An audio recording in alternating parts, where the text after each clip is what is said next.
প্রধানমন্ত্রী নরেন্দ্র মোদী রয়েছেন জাপানের সফরে। এবারে জাপানের সফরের শেষে তার কিন্তু আরো অনেক কিছু রয়ে গিয়েছে। কি রয়ে গিয়েছে? চীনের সফর বাকি রয়ে গিয়েছে। একদিকে চীনের সফর নিঃসন্দেহে তাৎপর্যপূর্ণ বলা যেতে পারে, কারণ এই চীনের সফরের মধ্যে দিয়ে ভারত এবং চীনের সম্পর্ক অনেকটাই সুগঠিত হবে।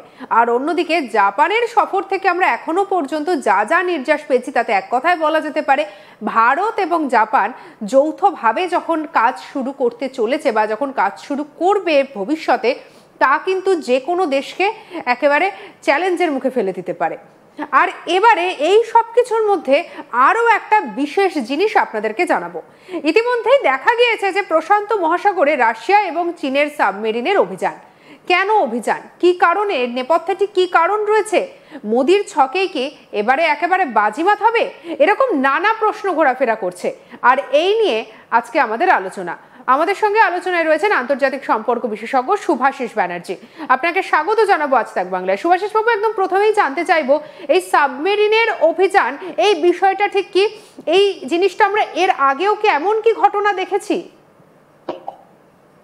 হ্যাঁ, দেখুন, যে কোনো ট্রাই সার্ভিসেই, যে কোনো দেশের ট্রাই সার্ভিসে ইন্টার ডিসিপ্লিনারি মুভমেন্টস থাকে। সেখানে একে অপরের সাথে বিভিন্ন রকম ড্রিলের সাথে যুক্ত থাকে, একে অপরের সাথে বিভিন্ন রকম ভাবে মুভমেন্ট করে। কখনো আমরা ভারতবর্ষের ক্ষেত্রেই দেখেছি বহু দেশের আর্মিরা সেখানে ট্রেন করে গেছে, বহু দেশের নেভাল ট্রেনিং এখানে হয়েছে, বহু দেশের এয়ারফোর্সের ট্রেনিং এখানে হয়েছে। সুতরাং বলতে পারেন এটা মিলিটারি ডিসিপ্লিনেরই একটা অংশ। কিন্তু সবকটা বিষয়েরই একটা সময় থাকে এবং সেই সময়ের গুরুত্ব থাকে। যদি সেই সময় এবং সময়ের গুরুত্বটাকে আমরা গ্রাহ্য করতে চাই, তাহলে বুঝতে পারবো at this point of time এবং বরাবরই প্যাসিফিক ওশান বা প্রশান্ত মহাসাগরের বহু বিভাগে বা বহু স্তরে বিভিন্ন রকম আলাদা আলাদা আলাদা আলাদা পলিটিক্যাল এক্সিস্টেন্সিয়াল কনসেপ্ট ছিল। যেরকম বহু ভাগে আমেরিকা নিজেদের ওয়াটার লাইন হিসেবে ডিমান্ড করেছে, বহু ভাগে চায়না নিজেদের ওয়াটার লাইন হিসেবে ডিমান্ড করেছে, বহু ইন্টারন্যাশনাল ওয়াটার লাইন নিয়ে কনফিউশন ছিল শুধু, এবং আছেও।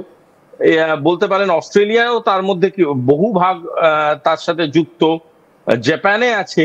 সুতরাং এইখানে দাঁড়িয়ে যখন এই ধরনের সাবমেরিন মুভমেন্ট হচ্ছে বা এই ধরনের সাবমেরিনের ড্রিল চলছে, যেটাকে ওনারা বলছেন অবজারভেশনে যাওয়ার জন্য করছে, তখন আমাদের বলাই বাহুল্য যে হয়তো এটার পিছনে যে বার্তাটা দেওয়ার চেষ্টা করছে সেটা হলো, যদি কেউ ইনলিগালি কোনো ইন্টারন্যাশনাল ওয়াটার লাইনে তাদের সাবমেরিন রেখে থাকে, বা যদি কেউ ইন্টারন্যাশনাল ওয়াটার লাইনটাকে নিজের বাড়ির গ্যারাজ ভেবে নিজেদের জাহাজকে সেখানে পরিচালনা করে থাকে, তাহলে কিন্তু সেটাকে কোনোদিনই ইন্টারন্যাশনাল কোঅর্ডিনেটসরা খুব একটা ভালো চোখে দেখবে না। মানে আমি আপনাকে খুব সহজ উদাহরণ দিয়ে বলছি। আমাদের সকলেই আমরা জানি পুকুর বা ঝিলের কনসেপ্ট, যেখানে চারিপাশে নিজের নিজের নিজের নিজের করে একটা করে বাড়ি আছে, এবং সেই বাড়িগুলোতে প্রতিটা বাড়ির একটা অংশ করে সেই পুকুরে আমরা ভোগ করতে পারি। ধরুন একটা বারবাড়ি পুকুর। এবার কোনো মানুষ যদি লুকিয়ে সেই পুকুরের ভিতরে নিজের একটা ছোট্ট করে পাঁচিল তুলে নিজেরই একটা ভাবে একটা পুকুরের একটা অংশ কেটে বার করতে চায়, বা অন্য কারুর ঢোকা বেরোনো বন্ধ করার প্রচেষ্টা করে, বা সেই পুকুরে এমন কিছু কাজকর্ম করে যেখানে পাড়ার বাকি লোকরা সেটাতে খুব একটা স্বচ্ছন্দ নয়, সেই জিনিসটা সবসময় একটা ওয়াটার ডিসিপ্লিনারি ব্যাপারগুলোকে প্রশ্নবোধক চিহ্নে তুলে দেয়। তাই জন্যই বিভিন্ন লয়ের মাধ্যমে এগুলোকে প্র্যাকটিস করানো হয়, এবং ক্লিয়ারলি বলা থাকে যে যদি কোনো ইন্টারন্যাশনাল ওয়াটার বডিকে নিয়ে কোনো রকম কোনো প্রজেক্ট করতে হয়, সেখানে সেই প্রতিটা দেশকে কনফিডেন্সে আনতে হবে যারা ওই ওয়াটার লাইনের অন্তর্ভুক্ত, যারা ওই ওয়াটার লাইন বা ওয়াটার প্যাসেজের মধ্যে তাদের এক্সিস্টেন্স আছে। সেক্ষেত্রে দাঁড়িয়ে রাশিয়া, চায়না, প্যাসিফিক ওশান ভীষণ একটা স্ট্র্যাটেজিক পয়েন্ট। সেখানে যদি তাদের নেভাল মুভমেন্টস হয় এবং যৌথ মুভমেন্টস হয়, তাহলে বলা যেতেই পারে কোনো প্রিন্সিপালি তারা এমন একটা জায়গায় একজোট আছে যেখান থেকে তাদের কাছে এটা ভীষণ গুরুত্বপূর্ণ বোঝা যে সেই জায়গাগুলোতে অন্য কোনো দেশ এক্সিস্ট করছে। জানতে চাইবো যে আপনি যে বলছেন যে রাশিয়া এবং চীনের সম্পর্কের কথা, অন্যদিকে আমরা জানি যে রাশিয়া ভারতের বন্ধু, এবং আগামী দিনে যেভাবে ভারত এবং চীনের আমরা সম্পর্কের আমরা বর্তমানে যে সমীকরণ দেখছি তা যথেষ্ট ভালো, আগামী দিনে হয়তো আরো ভালো হবে। তো এই তিন দেশের এই একসঙ্গে যে মিলিত সম্পর্ক, এই ভালো সম্পর্কটা কি আগামী দিনে অনেক বড় কোনো চ্যালেঞ্জ আনতে চলেছে অন্যান্য দেশের কাছে? অফকোর্স, কারণ এই এই ভালো বন্ধু বা এই অ্যালাই, আমি টেকনিক্যালি অ্যালাই বলতেই চাইবো, এই অ্যালাই এবং চান্সেস অফ অ্যালাইনমেন্ট, মানে যাদের সাথে আগামী দিনে অ্যালাইনমেন্ট হতে পারে বা একটা সুমধুর সম্পর্ক তৈরি হওয়ার চেষ্টা করা হচ্ছে, ডিপ্লোম্যাটিক প্রচেষ্টা চলছে, সেই ধরনের প্রচেষ্টাগুলোর পিছনে তো একটা কারণ থাকবে। সেই কারণটার মূলত যেটা বোঝা যাচ্ছে, যে সেই কারণটা হচ্ছে অ্যাকচুয়ালি একটা এমন বাণিজ্যিক করিডোর তৈরি করা, যার মধ্যে দিয়ে বহু দেশ প্রচুর সফলভাবে তাদের বাণিজ্যগুলো করতে পারে এবং মূল্য বৃদ্ধিকে হ্রাস করানো যায় এবং মূল্য বৃদ্ধিটাকে এমন পর্যায়ে নিয়ে যাওয়া যায় যেটাকে অ্যাফোর্ডেবিলিটি বলে বা যেটাকে বলা হয় কস্ট এফেক্টিভিটি। এমন কোনো জিনিস মানে জাস্ট আমরা মূল্য বৃদ্ধিটাকে অ্যাবজর্ভ করব বলেই কোনো ডিসিশনে যাব, এটা হতে পারে না। সুতরাং কোনো ডিসিশনে পৌঁছলে আমরা চেষ্টা করব এমন একটা ডিসিশনে পৌঁছাই যাতে মূল্যের হ্রাস হোক, মূল্য বৃদ্ধিটাকে আমরা কন্ট্রোলে আনতে পারি। Considering that, BRI is a very important initiative, belt road initiative. এই বেল্ট রোড ইনিশিয়েটিভ বহু দেশকে কানেক্ট করছে, বহু দেশের সাথে একটা এমন করিডোর তৈরি করার সৃষ্টি করছে, যেই করিডোরটা কিন্তু বাণিজ্যিকভাবে বহু দেশকে সহযোগিতা করবে।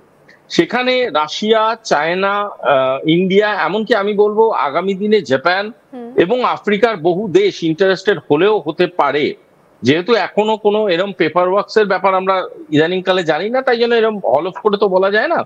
তবে এখানে অলরেডি 62 কান্ট্রিজ এর ইনভলভমেন্ট আছে এবং এই 62 কান্ট্রিজ এর ইনভলভমেন্ট যেটা আছে, এটা আরো বাড়বে, এটা আরো বৃহত্তর স্তরে যাবে এবং এমন একটা পর্যায় তৈরি হবে যে আগামী দিনে ব্যবসা করার সময় সুযোগ এবং সাহস এইটা সবাই পাবে এবং সেটা it's a good initiative for India, Russia, China. এবং সেই জিনিসটা যথেষ্টভাবে আমেরিকাকে ধাক্কা দিতে পারে এবং সেই ধাক্কা খাওয়ার ভয়েতেই কিছুটা বলতে পারেন যে তারা একটু ভীত সন্ত্রস্ত আছে যে আগামী দিনে যদি এই ধাক্কাটা খেতে হয়, সেটা কিন্তু বাণিজ্যিকভাবে তাদের পিছিয়ে নিয়ে যেতে পারে বা বাণিজ্যিকভাবে কমান্ডিং চেয়ার থেকে সরিয়ে নিয়ে যেতে পারে। এইটা ভেবেই তারা কোথাও গিয়ে একটা চিন্তাশীল আছে এবং সেই জন্যেই আজকের এই ধরনের মুভমেন্ট বা এই ধরনের ইন্টার কন্টিনেন্টাল বা ইন্টার কান্ট্রি মুভমেন্ট গুলো এতটাই গুরুত্বপূর্ণ হয়ে উঠেছে। একেবারে শুভাশিস বাবু, আরো একটা বিষয় জানতে চাইবো, এই যে যেটা আমরা দেখতে পাচ্ছি, এই যে যৌথ অভিযান, এই যৌথ অভিযান আগামী দিনে ঠিক কোন কোন দিকে ভারতের জন্য একটা ভালো দিক আনতে চলেছে? দেখুন, প্রথমেই বলে দেওয়া ভালো যে একটা ধরুন আমরা বিআরআই কনসেপ্ট দেখি, আমরা ধরুন এমন কনসেপ্ট দেখছি যেখানে চায়না, রাশিয়া এবং ইন্ডিয়া এরা সবাই একসাথে আসছে। একটা ব্রিক্স এর কনসেপ্ট দেখছি যেখানে আমাদের রিসোর্স এবং এনার্জি একসাথে আসছে। আমরা বিমস্টেকের কনসেপ্ট দেখছি যেখানে স্মল পাওয়ারটা আস্তে আস্তে নিজেদের প্রতিষ্ঠান গেইন করছে।